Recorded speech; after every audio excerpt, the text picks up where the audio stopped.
gamers, and welcome to part 2, or rather not part 2, but another part, really, of Doki Doki Literature Club.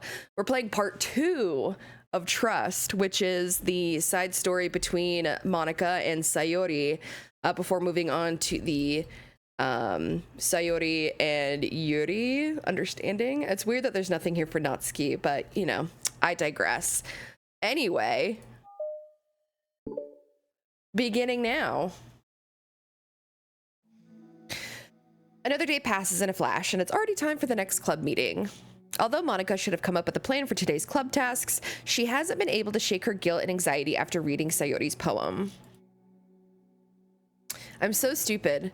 How did I let myself be the center of attention? Sayori is going through these kinds of feelings, and I'm letting her comfort me instead of the other way around. What kind of club president does that? This whole time, I didn't think to ask about her own feelings. So much for the stupid vision. Sayori enters the club room with her usual smile. But upon seeing the downcast Monika, her smile quickly fades into an expression of concern. Monika? Is everything okay? I'm really sorry. I'm such a terrible friend. Huh? What are you talking about? You're an amazing friend. Monika shakes her head. I made this all about myself. Even you said so yesterday. You told me that I'm trying to make the club that I need the most, right? But my problems are so trivial compared to yours. Sayori responds quietly. What are you talking about?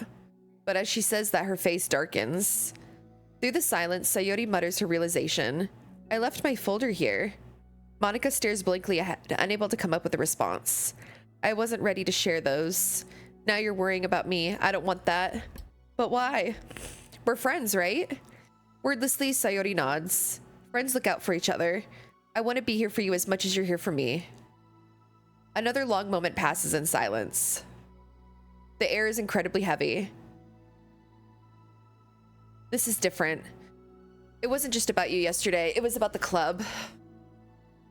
Besides, things were so happy yesterday. You don't need to do this all of a sudden. I don't want it. I like happy. So, if you do this, then you're just being selfish. Monika massages her forehead, struggling through the frustration of such a paradox. It's understandable that Sayori isn't ready to share certain things. But as unfair as it is for Monika to pry, it's also painful for Monika to force herself to ignore the needs of her friend. I'm sorry I looked. I disrespected your privacy. I disrespected your privacy. No, I don't blame you for looking. You would have at least needed to check if it was mine. Yeah. Monika takes a deep breath. Okay. I understand that you don't want me to worry, and I think I'll be able to put this aside so that we can move on. But can you promise me something? Promise you what? Monika pauses to collect her thoughts. This is the Literature Club. It's a place where people can express themselves in ways that life normally doesn't allow them to. That's the vision. In fact, it's our vision. Right the way into your heart or whatever. So I just want you to promise me that you'll remember that too. It doesn't have to be right now, but I want to be here for you when you need it.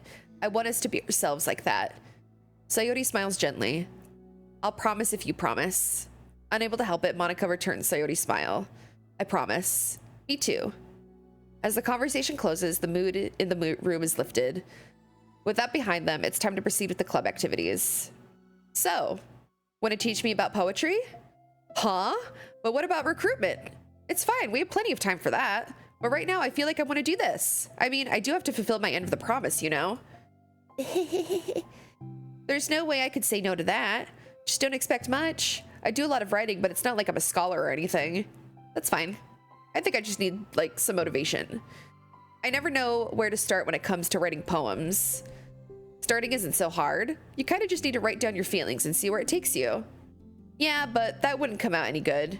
It's not supposed to. You're gonna have to fight your perfectionist mind on this one. I hate the, like, the but, you know. You could just start by writing your feelings and see what kind of things it makes you think of.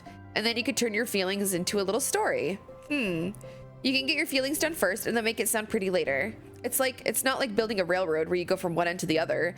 It's more like a collage where you find all the things you want to put in and then you arrange them in a pretty way.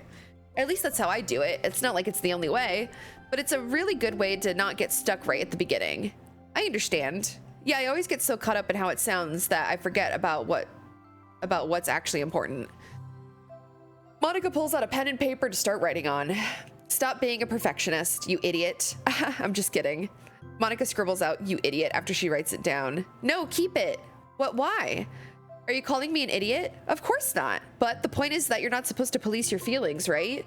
But be as dramatic as you want. But I was just, well, yeah. Underneath the scribble, Monica rewrites, you idiot, and stares at the paper. Her words stare back at her. It's kind of funny how I wrote down that I'm mad at myself for, and then I did that exact thing anyway. This is really gonna take some getting used to. I believe in you. Thanks, I do too. Me, I mean, but also you, of course. Monica continues the exercise, jotting down her thoughts. It's surprisingly quite a struggle to write without overthinking it. But after a while, Sayori's guidance and encouragement, Monica's sheet of paper begins to look fairly lively, peppered with all of her random thoughts. Phew. Monica looks up and down at her sheet.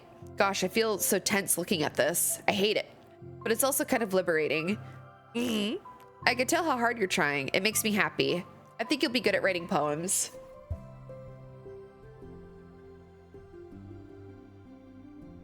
Don't give me too much credit. Excuse you, Nvidia. I'd have to try really, really hard at it. But I think it's something that I really enjoy. With you. Sayori beams. I'll stop here, but we still have time. Let's try to work on a new flyer for the club. I won't be so picky about the language. Yay, let's do it! Monica and Sayori proceed with their work. With each passing day, the two of them become more confident in the club. Not simply from their recruitment planning, but from their vision as well. As their bond strengthens, so does the essence of the literature club. Finally, they begin to truly feel it's only a matter of time before they find more members.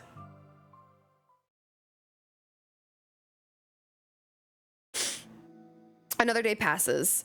As usual, Monica is the first one to the club room. With her is a printout of the revised literature club flyer, complete with all the new ideas Monica and Sayori came up with.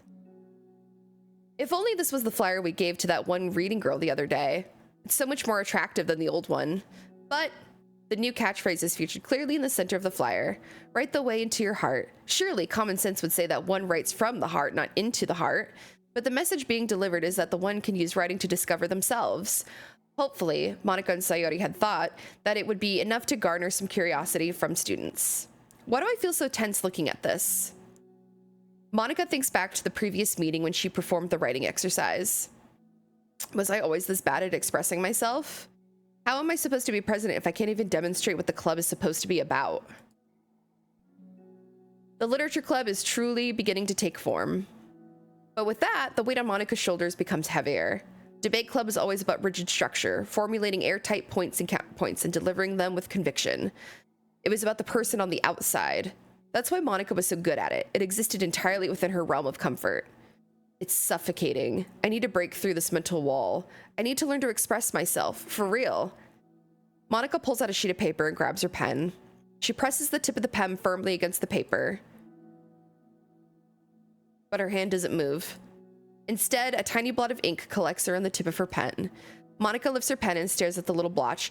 Oh my god, it's like that Monica writing tip of the day. Like, just move your fucking pen, otherwise you'll get ink shit all over your stuff. It's just like that. For some reason, she feels compelled to run her finger across it. As she does so, the black ink smears across the paper, ruining Monica's canvas. Ugh. Out of spite for herself, Monica presses her pen down once again, letting the ink collect. She creates a second smear on the paper. Come on, Monica, just move your hand. Monica writes. This is what I get for seeking perfection, a stain. Monica slides the paper away from her and puts her head down on the desk. Oh, Monica, the air conditioner seems louder today. I'm here. Hi. Monica hears Sayori approach her desk, then stop for a second, probably reading the piece of paper. Then she sits down in the adjacent desk. Bad day? Mm-hmm. Me too. You too? The new flyer looks so good. You've been working so hard. On the club, but also something else, I think. I can't do it. I'm sorry. It's so hard to just be vulnerable. Sayori takes the sheet of paper from Monika's desk. She writes something down, then stares at it for a while. Can I trust you? Of course. You could trust me with anything. Sayori gazes at Monika with sadness in her eyes. Understanding the signal, Monika takes the paper from Sayori's desk and reads it.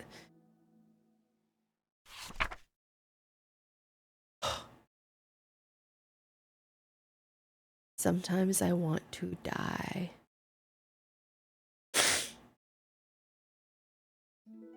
Sayori, this is really, really hard for me. Her voice shakes.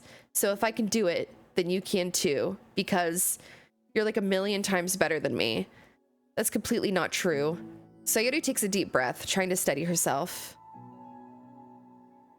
That's something about me that I've never told anyone before. Even now, my head is like screaming at me to stop. Wait, you don't have to force yourself. I mean, just because of the promise yesterday. I want to. It just feels right. I mean, maybe it's part of the reason I came to this club in the first place. This is the literature club. I trust you more than I'm scared. At those words, Monika stands up. Sayori must have taken days to work up the courage for this. Were Monika's own futile but genuine efforts actually the push that Sayori needed?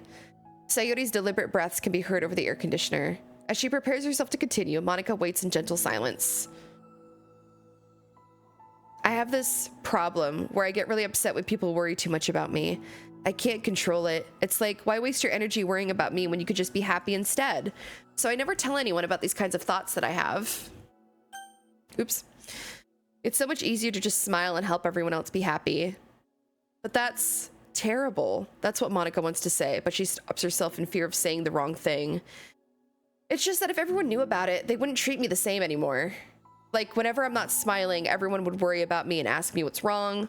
I know that because it used to be like that. Sayori pauses, seeming to recall something in the past. I just want everyone to be happy. That's the most important thing to me. And letting people look inside my head doesn't bring happiness to anyone. Sayori pauses again, her solemn expression making her look almost like an entirely different person. How did you find the courage to tell me this? You're not worried that I'll be one of those people too? I am worried. Part of me really hates myself for doing this, but another part of me, I think, just felt like it would be different this time. Whenever we talk about what the club is supposed to mean, I kept feeling like it was right for me to do, especially after you've been trying so hard to express yourself too. It just made me feel like I could say it in confidence with our friendship, and our friendship doesn't have to change. It's so silly. The club is only 2 people, but it already means so much to me. Monika feels a tightening sensation in her heart, a feeling of connection as Sayori's emotions radiate between them. Me too. I was so lost until you showed up. You're so brave, Sayori. You're so strong and brave. I don't even compare. Monika steps forward. But if nothing else, I can at least offer you some hug energy, if you'd like. Aww. Wordlessly and without a smile, Sayori rests her forehead on Monika's shoulder. Through their contact, Monika can almost feel the torment of thought swimming in Sayori's head. And in this moment, enchanted by the air of the club, Monika realizes that all of the days that have passed, this is the one where she really, really hopes that nobody new walks through the door. She speaks softly. You're like the sweetest girl I've ever met. You could say anything. I'll never judge you. I promise. Sayori's breath begins to quiver. She takes several deep breaths, trying as hard as she can to start speaking, to say the things she never once dared to say out loud. Finally, she speaks in a choked voice. I'm so worthless. I'm worthless and everyone would be better off without me. She suppresses a sob as a tear falls down her cheek. I'm just an inconvenience to everyone. I'm not good at anything, and it just feels like everyone just has to put up with me, and I hate it. I hate it. The more Sayori speaks, the more she fails to control her voice, falling victim to the overwhelming sadness clutching at her throat and chest. I don't want to have these thoughts. I want them to go away, and now I'm making you put up with me, and I just want to die. As soon as Sayori loses her composure, Monika becomes determined to keep her own. She only wants to be what Sayori needs right now, so she won't let any sadness show. Her voice comes through as a soft and gentle. This isn't putting up with you. It's just being your friend. Monika offers a few words of comfort. She knows Sayori said it herself, that the thoughts Sayori experiences are ones that don't belong, and Monika can't magically make them go away. The most she could do is help Sayori battle them, like any good friend would do. You have so much value to me and your other friends too. This club wouldn't have been the same without you. I really, really mean that. Oop, actually. Aw, too bad Monica's a fucking bitch. You coming here is the best thing that could have happened. Even if we never got any other members, I would still be happy. That's what brought you here. You brought us a vision, and you also brought us happiness. And that's your favorite thing to do, right? Sayori doesn't respond, but Monica feels her gently nod.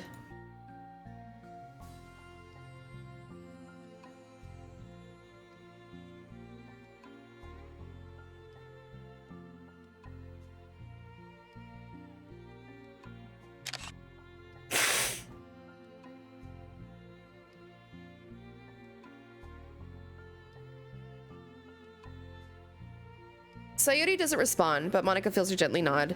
No more words are needed between them. The two share their embrace for a while longer, Monica letting Sayori take as much time as she needs. Once her breathing steadies and her sniffles fully cease, Sayori lifts her head and wipes her eyes. I guess I needed that. Some days are harder than others. Well, I'm here whenever you need me, but any other time, I'll make sure that things are the way they usually are, if that's what makes you happy. Thanks. You're the best. No, you are. The two exchange smiles. You know, I'm sorry to bring this all up out of a sudden, but have you considered talking to a professional? Sayori nods. It's scary, since it's already so hard to tell people. Yeah. Well, of course it will always be your choice, but if you're ever looking to find the courage for it, I could do my best to help you.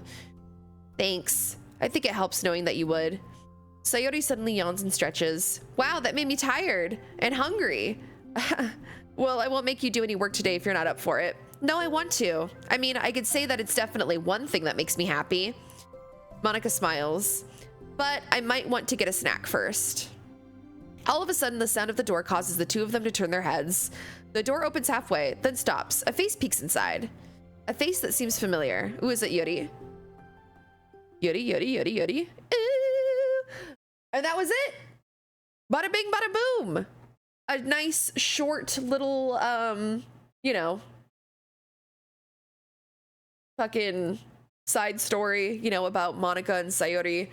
I mean, if you've watched the normal, playthrough of Doki Doki Literature Club, I mean, you already know what's gonna happen. So it's like honestly like extra fucked to kind of like go through this, like knowing that, but I digress.